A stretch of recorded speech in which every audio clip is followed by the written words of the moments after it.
El verdadero valor de utilizar una computadora para escribir algoritmos se debe a la inmensa capacidad de procesamiento que tienen las máquinas.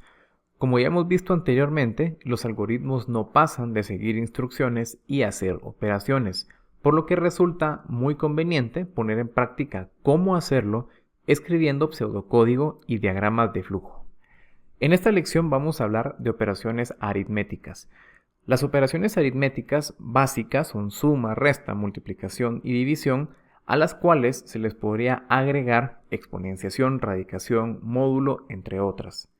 Dado que para comprender cómo implementar pseudocódigo y diagramas de flujo nos bastarán operaciones muy simples, nos vamos a limitar a las que vemos en la siguiente tabla, que son suma, resta, multiplicación y división. Partamos del siguiente ejemplo. Se requiere escribir el pseudocódigo y el diagrama de flujo de un algoritmo que reciba el número o un número del usuario, calcule el doble y la mitad del número ingresado y luego demuestre un mensaje indicando cuál es el doble y cuál es la mitad. Vemos entonces que tenemos unas líneas de pseudocódigo, específicamente 8 líneas, dando inicio en la línea número 1 con el algoritmo. Luego, en la línea número 2 tenemos un output, sabemos que es un mensaje que va del algoritmo hacia el usuario que indica ingrese un número. Luego tenemos en la línea número 3 un input, que es una acción que va del usuario hacia el algoritmo, alimentando este con la variable número.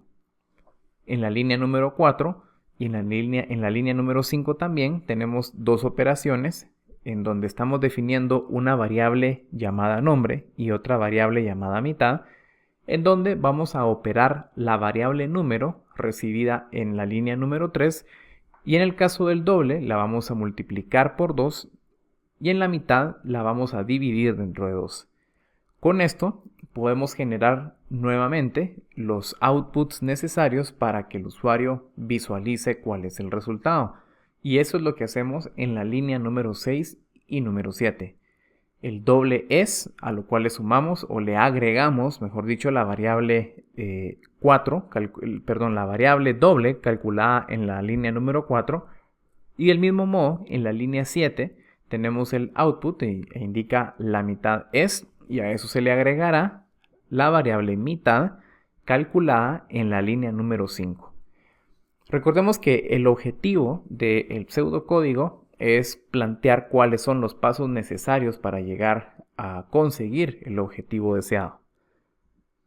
Si queremos realizar el diagrama de flujo de este pseudocódigo, pues vamos a arrancar con el inicio. Tenemos el output, ingrese un número. Luego tenemos un input. Seguimos manteniendo siempre inputs y outputs. Recordemos que la forma para estas dos acciones es un paralelepípedo. Y luego la cuarta figura que tenemos es un proceso, en donde tenemos el cálculo de las variables doble y mitad, cada una con su respectiva operación. Luego tenemos dos outputs en donde se expresan cuáles son las respuestas obtenidas y finalizamos con el algoritmo. Unos detalles importantes acerca de esto que vemos es que en realidad no es necesario que sean todos nuestros diagramas de flujo y nuestros pseudocódigos exactamente iguales. Por ejemplo, aquí vemos en la cuarta figura, en el rectángulo, que las variables doble y mitad han sido calculadas dentro de un mismo cuadro o un mismo rectángulo de proceso. Es decir, no hemos separado esas dos operaciones. Sin embargo, cuando vamos a ver los outputs que vienen a continuación, las figuras número 5 y 6, ahí nos damos cuenta que sí hemos separado esos outputs. Y en realidad, esos podrían ir a través de un mismo output. Estos ya son criterios que puede seguir un programador u otro y que en realidad no van a afectar el resultado final que vamos a tener como el pseudocódigo.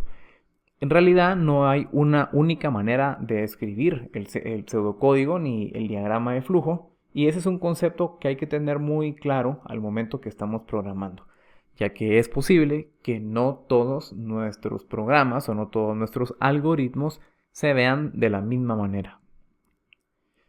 Si queremos ver cómo es que se verá en MATLAB este proyecto o este algoritmo, pues podemos ver acá las 5 líneas de código que conforman este trabajo ya hecho en MATLAB, en donde tenemos inicialmente en la línea número 1 tenemos la definición de la variable num, que es número, y tenemos una función input se llama, pero en realidad lo que va a permitir es recibir del usuario el número que se desea. De hecho, si nos damos cuenta en la parte inferior, en la command window, tenemos el mismo mensaje, ingresa un número.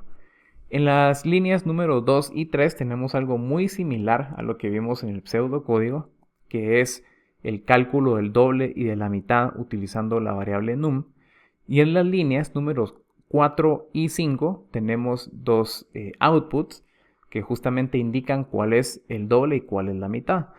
Todos los elementos todas las palabras que nos podrán parecer desconocidas hasta este momento es justamente lo que vamos a ir aprendiendo en la medida que vamos conociendo más MATLAB.